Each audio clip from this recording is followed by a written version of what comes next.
mañanera de Ángel correspondiente al lunes de la semana que, como suelo decir, laboralmente hablando, hoy comienza.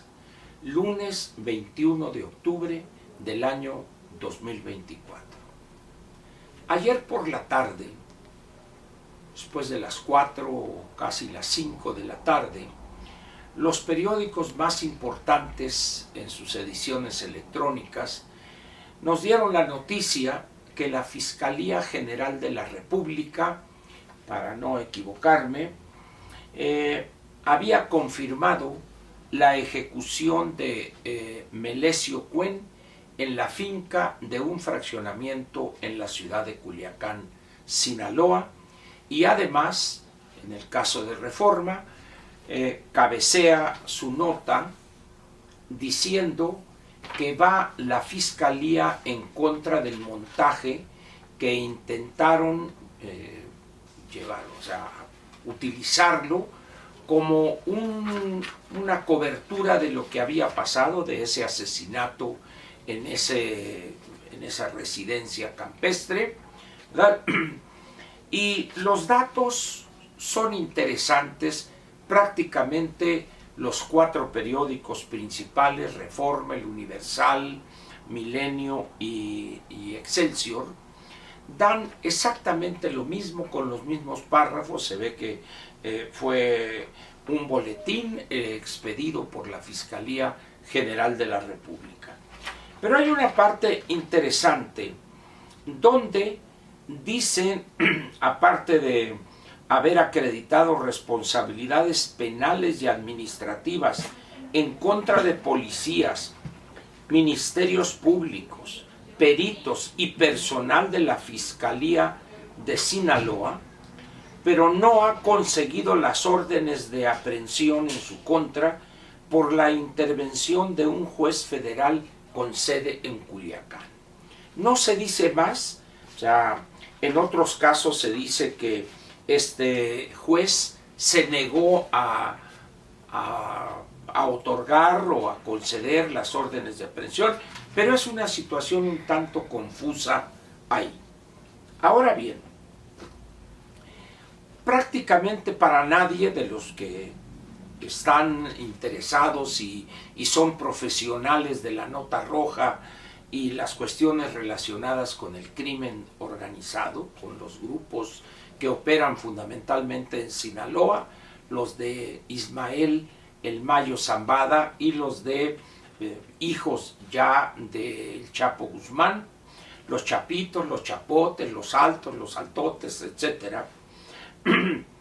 Y queda una muy interesante duda. En los 4 periódicos que le menciono, en ninguno de ellos, ni por accidente, se mencionó el papel que jugó, porque además él estuvo presente ahí en ese asesinato, lo presenció en esa reunión donde estuvo Ismael El Mayo Zambada, donde estuvo Melesio Cuen, uno de los hijos del Chapo Guzmán, y el gobernador Rocha Moya. Pero le digo, es muy extraño que habiendo él salido a defender el montaje, que en una gasolinería ahí quisieron asaltarlo y le dieron un balazo, etc.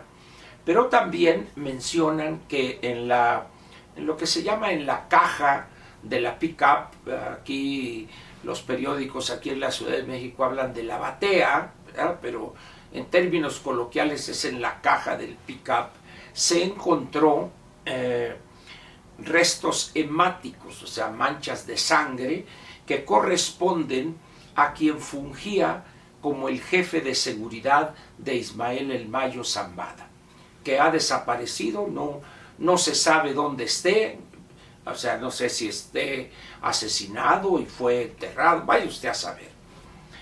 Pero lo que queda, como dije hace un momento, para la anécdota periodística es ¿por qué ni siquiera es mencionado el nombre del gobernador? Porque además usted estará de acuerdo conmigo que se echó por abajo la explicación que dijo, no, no, no, yo ni estuve ahí, yo me fui con la familia, que en un avión que me prestó un amigo, que mi hijo lo consiguió, el avión, un jet ejecutivo, propiedad del accionista principal o propietario único de grupo Jesús Vizcarra, del grupo Viz, alguna cosa así, que se dedican a la cuestión de engorda de ganado, etcétera, etcétera. Aquí surgen incontenibles varias preguntas, muchas me atrevería a decir. Primero, consultó la fiscalía, en este caso el fiscal, consultó con la presidente la publicación de este boletín o dar a conocer ya oficialmente esa posición, sí o no. Y si la consultó, ella fue la que le dijo o le ordenó, porque eso de autonomía es un eufemismo, que no se mencionara para nada a quien ella de una u otra manera y el anterior presidente han defendido y defienden todavía, que es al actual gobernador Rocha Moya del estado de Sinaloa. Al margen de esas cosas raras, hay un hecho incontrovertible. Asesinaron, de una manera, porque hablan de que lo torturaron, asesinaron al adversario político del actual gobernador de Sinaloa. Y también ya es un hecho que el hijo del Chapo Guzmán es el que atrae al señor, a Ismael El Mayo Zambada, le ponen una trampa, se lo llevan, que si un avión, que esto y que el otro, pero ahí queda ese misterio en relación con el gobernador Rubén Rocha Moya, el cual ha sido señalado en múltiples ocasiones y en medios diversos, impresos, electrónicos, televisivos, de ser uno de los personajes ligados a aquella persona que asesinaron en Monterrey, en San Pedro Garza García, que además estaba ligado a Mario Delgado, a Américo Villarreal, y se asegura en los medios políticos en Sinaloa, que llevaba cantidades de dinero a Culiacán para apoyar la campaña del actual gobernador. Y corre la especie, pues, de una situación que ha estallado a las 3 semanas del nuevo gobierno. En las próximas horas, cuando ya estén todos los periódicos, los noticiarios de la radio, televisivos, etcétera, y también en las redes sociales, será muy comentado esto, pero más que comentado, será muy cuestionado este boletín o esta noticia dada a conocer por la Fiscalía General de la República. Por lo siguiente, ¿qué va a pasar con el gobernador Rocha Moya? Ya ha quedado claro, como dije, que él estuvo presente ahí en esa granja o en esa residencia campestre. Algunos hablaron en unas filtraciones de que incluso estuvo ahí cuando le estaban torturando y cuando lo asesinaron. En esas condiciones, pues, ¿qué va a pasar con el gobernador Rocha Moya? Vamos a suponer que cuando salgan más elementos de esta noticia dada a conocer por la Fiscalía, aparece el gobernador Rocha Moya como un testigo presencial de ese asesinato y quizá también del que era el jefe de seguridad de Ismael El Mayo Zambada. ¿Qué va a pasar con él? ¿Se le fincarán responsabilidades como cómplice de esos asesinatos, coadyuvante en los mismos?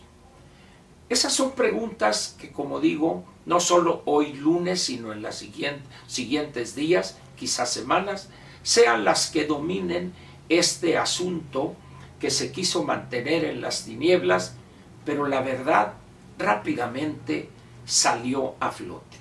Pero hay otro elemento que vale la pena señalar. ¿Cuál va a ser la actitud de la presidente en torno a esto? defenderá a Rocha Moya y dirá él no tiene nada que ver, es un muy buen gobernador, es nuestro amigo, etcétera, etcétera. Declaración que nadie en su sano juicio va a tomar como cierta, ni que es su amigo y que no está involucrado en esta situación. Pero ¿qué va a pasar con él? ¿Lo orillarán a solicitar licencia definitiva, por ejemplo, y a partir de ahí, ya al ser un ciudadano y no gozar del fuero constitucional, le fincarán responsabilidades de tipo legal, cómplice, coadyuvante, etcétera? Y por último, quiero dejarle a usted esta pregunta. ¿No se le hace a usted muy raro,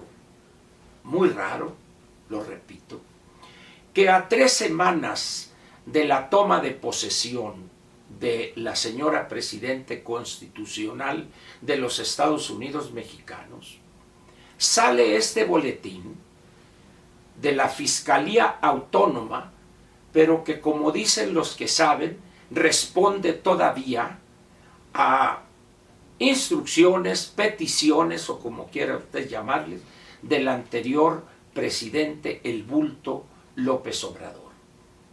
¿Acaso este boletín busca poner en una situación difícil a la Presidente Constitucional, la nueva, a escasas 3 semanas de su toma de posesión? ¿Acaso se ha enterado López Obrador El Bulto que piensa ella tomar algunas medidas radicales en relación con la herencia que le dejó, en cuanto a algunos nombramientos, por ejemplo? Y por otra parte, si en un determinado momento se le fincaren responsabilidades a Rubén Rocha Moya, ya como exgobernador, ¿quiénes seguirían? ¿Seguiría Américo Villarreal, Alfonso Durazo, gobernadores también, y que se menciona en los medios enterados de estas cuestiones del crimen organizado y su combate, una participación? ¿Se le pedirá la renuncia o se le obligará a renunciar o se le va a despedir a Mario Delgado, que era uno de los correos y beneficiario directo del señor que fue asesinado, no recuerdo ahorita su nombre, su apellido, en Monterrey? ¿Será esto parte de las primeras respuestas de López Obrador El Bulto para meter en problemas a la señora Presidente a escasas 3 semanas? Va a ser interesante lo que ella diga al rato en la mañanera del pueblo, como le llaman, pero más interesante va a ser cuál es la reacción de los especialistas, si realmente aceptan como válida la explicación que ella quiera dar o, en caso contrario, si van a aceptar como válida la actitud de un silencio sepulcral al respecto. Como diría el clásico, agarren piedras, porque a 3 semanas de iniciado este gobierno, las cosas ya lucen complicadas. Y termino con esta frase que es conocida por usted: mal empieza la semana aquel al que van a colgar el lunes. Así estaría hoy prácticamente la anticientífica y presidente constitucional. Mal empieza la que apenas con 3 semanas le estalla en la cara este problema. Gracias y nos vemos mañana martes aquí en la Mañanera de Ángel. Gracias.